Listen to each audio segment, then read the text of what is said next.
If your iPhone 15 Pro screen is completely black or not turning on, don't worry. I'm going to show you exactly how to fix it.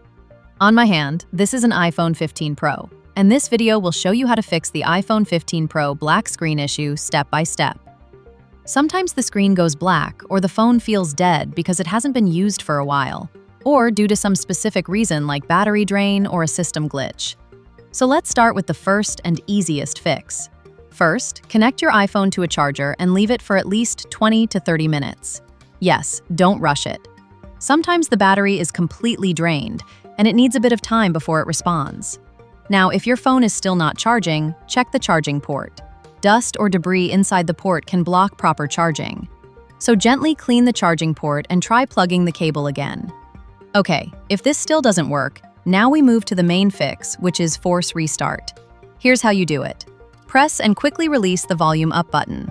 Then press and quickly release the volume down button. After that, press and hold the power button.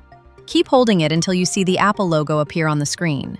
This will force restart your iPhone and usually fixes the black screen issue. Let me repeat that one more time so you don't miss it. Press volume up and release. Press volume down and release. Then press and hold the power button. Keep holding until the Apple logo shows up. If it still doesn't work the first time, don't worry.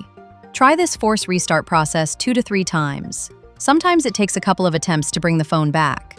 Alright, so these are the most effective ways to fix the iPhone 15 Pro black screen issue. If your phone still doesn't turn on after trying all these steps, it might be a hardware issue, and you should contact Apple support. If this video helped you, make sure to like and drop a comment below. I'll help you out if you have any questions.